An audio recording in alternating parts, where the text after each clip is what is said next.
Welcome to CNN 10, your source for objective explanations of the day's news. I'm Carl Azus at the CNN Center.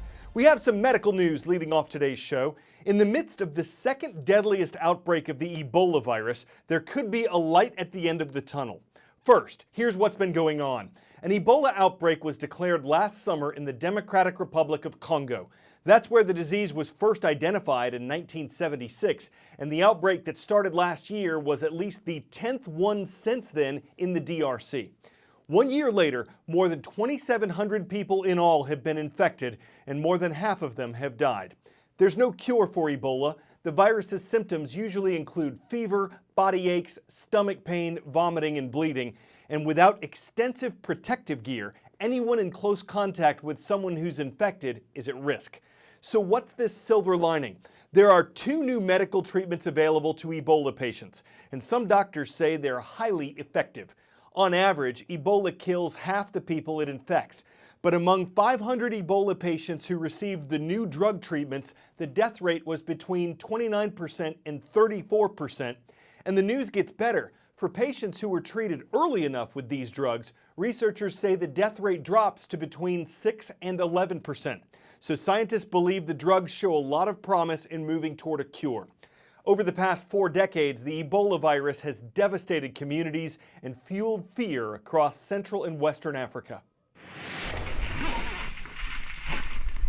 Dr. Cameron Mode enters this exhausting battleground,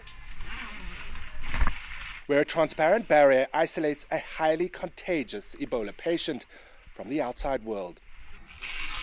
The death rate in this outbreak, nearly 70%. You know, sometimes you forget, even for myself, this is my 3rd Ebola outbreak, the terror that this strikes into people. When people come here, they feel they might die. In fact, they believe there's a good chance they will. But if they're inside there, they'll be able to see the eyes, the emotions, the care of the doctors, and also for the family members coming in, they'll be able to interact with them. They're no longer isolated in the same sense. They call these new units the Cube. The family can begin to trust us, says Dr. Mode, because they can see with their own eyes that we are caring for their loved ones. Its design, a hard lesson learned from the 2014 West African epidemic, where Ebola killed more than 11,000. Sometimes all the world knows is fear, but they don't look at the individual people. We need to treat these patients with empathy, he says. We need to treat them like they're a member of the family. In the nearby creche, Ebola survivors now immune to the disease, like Masima, become family to young babies who wait to see if their infected mothers will live or die. You have a smile on your face. Why do you have a smile on your face? My smile is the joy of being alive, she says. I beat Ebola. I'm smiling to the God who gave me life. Ebola is a disease that breeds unparalleled fear. Here at least, hope remains. David McKenzie, CNN, Beni, Democratic Republic of Congo. 10-second trivia. In economic terms, 2 consecutive quarters of negative economic growth is known as what? Depression, deflation, recession, or regression? When a country's gross domestic product shrinks for 2 quarters in a row, a recession is underway. Just the fear of a recession can cause stock markets to shudder. On Wednesday, the Dow Jones Industrial Average, an index of 30 significant U.S. stocks, dropped 800 points. And as you see on the left side of your screen, that's more than 3% overall from where the Dow started the day. The main reason was because of something called the Treasury bond. On Wednesday morning, the 10-year Treasury bond dropped just below the 2-year Treasury bond. Okay, why is that significant? Because every time that's happened in recent decades, a recession has followed. In fact, the last time the 10- and 2-year Treasury bonds flipped was in 2007 at the beginning of the Great Recession. But this doesn't necessarily mean we're at the dawn of a new one. The U.S. economy is strong. Unemployment is historically low. Consumer spending is high. These are all good indicators for the economy. So a leading U.S. investment analyst expects the economy to slow down but not go into a recession despite the Treasury bond flip.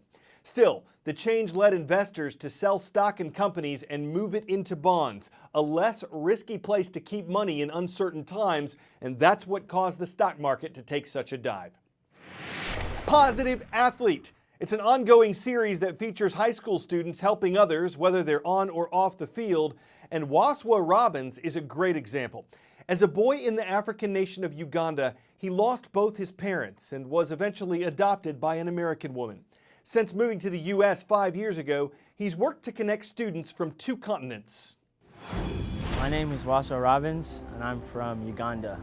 In Uganda, I pretty much play soccer basically every single day. I went to school, and then after school, I would just play, pick up soccer with some friends. Since I was little, I loved the game and still do. So now I play for the Atlanta United U17 Academy team. That is part of the Development Academy, and that's the highest soccer level for youth in the United States. Waswa also really values school. He lived in a country until he was 11 where kids were begging to get to go to school. And so he would not put something above that opportunity to receive an education. Waswa was involved with the Africa Interactive Club, which he started this year. I started this club hoping that I could unite my classmates and students here at Lovett with kids I grew up with in Uganda. And Waswa was able to garner a lot of support from some other students on campus here, and they've been able to do some initiatives, trading some art with folks over at his old school in Africa, and building relationships from his friends back in Uganda and his friends here at Lovett. He said that the reason was because he wanted his friends, his peers at the Lovett School to experience what he has, which is the joy of interacting with those children in Uganda and in other countries in Africa. Also, he knows that the students here have a lot of resources, and he knows there's a lot of joy in giving, not just giving things away, but giving your time, giving your heart, giving your passion. He understands that by having interaction, it creates relationships that lead to a lot of growth on both ends of the spectrum, both sides of the world. And since I've moved to the U.S., I've really seen that so many kids have, are closed-minded and don't really want to learn about other people and their cultures, and I've just kind of wanted to help these kids open themselves up to the world and to Africa, and encourage them to maybe help and just interact with kids their age and have fun.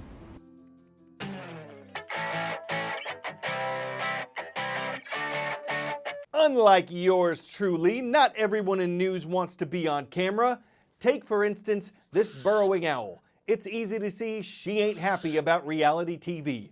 A hidden camera, which obviously wasn't hidden enough, was placed nearby the burrow to observe the animals in action. And even though these creatures only grow to weigh about 1/3 of a pound, they're still strong enough to take out technology. We know what the camera operator said. Looks like Owl will have to call tech support. We'll have to borrow their expertise to fix an owl function that occurred when a bird seed the camera and pushed its beak to a less frightening location. I'm Carl Azus for CNN10, and Owl hope to see you tomorrow.